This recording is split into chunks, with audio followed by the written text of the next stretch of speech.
بسم اللہ الرحمن الرحیم ربی شرح لی صدری و یسر لی امری واحلل عقدۃ من لسانی یفقہوا قولی۔ آج کا میرا موضوع ہے ذکر الہی۔ بہت ہی قیمتی باتیں ہیں، ان کو آخر تک لازمی سنیں اور ثواب کی نیت سے آگے اپنے دوستوں کے ساتھ ان کو شیئر کریں۔ اللہ پاک آپ کو جزائے خیر عطا فرمائے۔ اللہ تبارک و تعالی جل شانہ قرآن پاک میں ارشاد فرماتا ہے، فاذکرونی، پس تم مجھے یاد کرو، اذکرکم، میں تمہیں یاد کروں گا، واشکرولی، اور میرا شکریہ ادا کرو، ولا تکفرون، اور ناشکری نہ کرنا، ناشکر نہ ہونا۔ اس آیت کریمہ میں اللہ تبارک و تعالیٰ نے اپنے ذکر کے متعلق ارشاد فرمایا کہ تم مجھے یاد کرو، میں تمہیں یاد کروں گا، تم مجھے توبہ و استغفار کے ذریعے سے یاد کرو، میں تمہیں بخشش کے ساتھ یاد، اور میرا شکریہ ادا کرو اور نہ شکر نہ ہو جانا۔ یعنی اللہ تعالیٰ نے ہمیں یہ حکم دیا ہے کہ میری بے شمار نعمتیں جو تم استعمال کرتے ہو، ان نعمتوں کو استعمال کرنے کے بعد میری ناشکری نہیں کرنی، تکبر میں نہیں آنا، اکڑ کے نہیں چلنا، بلکہ میرا شکریہ ادا کرنا ہے، میری بارگاہ میں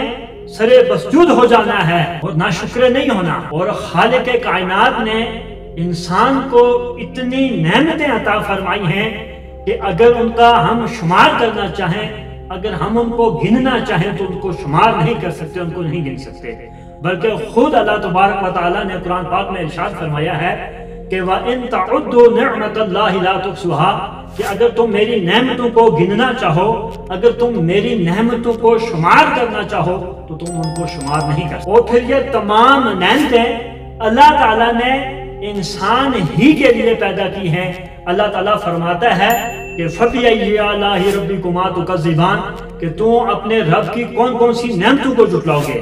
یعنی اتنی اللہ تعالیٰ کی نعمتیں ہیں۔ اللہ تعالیٰ نے ہم پر بے شمار احسانات فرمائے ہیں اور ہمیں طرح طرح کی نعمتوں سے جو ہمیں نوازا ہے۔ مثلا دیکھنے کے لیے اللہ تعالیٰ نے ہمیں آنکھیں دی ہیں، اسی طرح سننے کے لیے کان دیے ہیں، اور سونگھنے کے لیے ناک دی ہے، اور اسی طرح کوئی چیز پکڑنے کے لیے اللہ نے ہمیں ہاتھ دیے ہیں، اور چلنے کے لیے اللہ تعالیٰ نے ہمیں پاؤں دیے ہیں، اور اسی طرح اور بہت سی نعمتیں ہیں جو اللہ تعالیٰ کی ہیں۔ لیکن اللہ تبارک و تعالیٰ کے ہزاروں اور کروڑوں فضل ہیں اور کرم ہیں، اور اس کی نعمتیں ہم پر اور احسان ہیں اس کے، اور اللہ نے ہمارے لیے، ہماری غذا کے لیے جو ہے پھل، سبزیاں، اور اسی طرح ہماری روشنی کے لیے سورج، چاند، ستارے بنائے ہیں۔ یعنی یہ جو کائنات ہے، یہ جو جہاں ہے، اس کے اندر اللہ تعالیٰ نے جو بھی چیز بنائی ہے وہ اللہ تبارک و تعالیٰ نے ہم انسانوں کے لیے بنائی۔ باوجود اس کے کہ انسان کو اللہ تعالیٰ نے یہ جو اتنی نعمتیں دی ہیں، انسان اللہ تعالیٰ کا شکر ادا کرے، ہر وقت سجدے میں ہے، لیکن اگر کوئی اللہ تعالیٰ کا شکر ادا نہیں کرتا، اس کا شکر گزار بندہ نہیں بنتا، تو اس سے بڑھ کر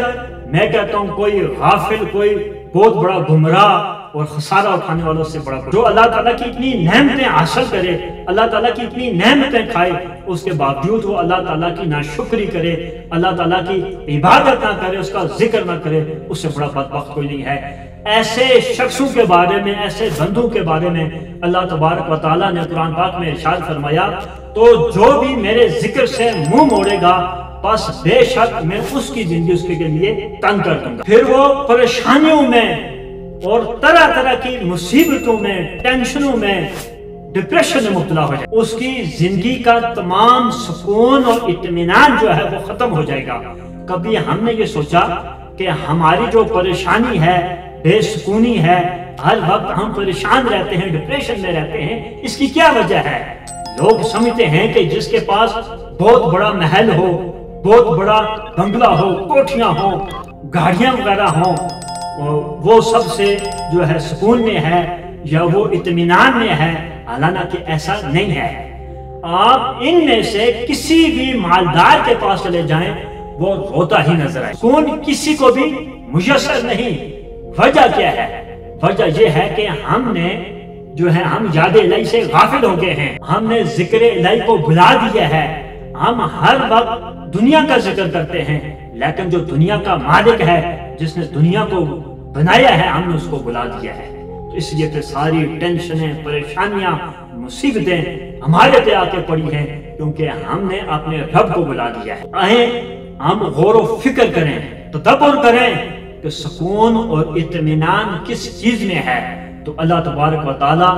ہم لوگوں سے مخاطب ہے۔ اللہ تعالیٰ قرآن میں ارشاد فرماتا ہے الا بذکر اللہ تطمئن القلوب، کہ بے شک خبردار جو دلوں کا سکون ہے، جو دلوں کا اطمینان ہے، وہ ذکر الہی میں ہے۔ اس لیے اگر ہم چاہتے ہیں کہ ہمارا رب ہم سے راضی ہو، اگر ہم چاہتے ہیں اللہ اور اس کا رسول ہم سے پیار کریں، اگر ہم یہ چاہتے ہیں کہ ہم اپنے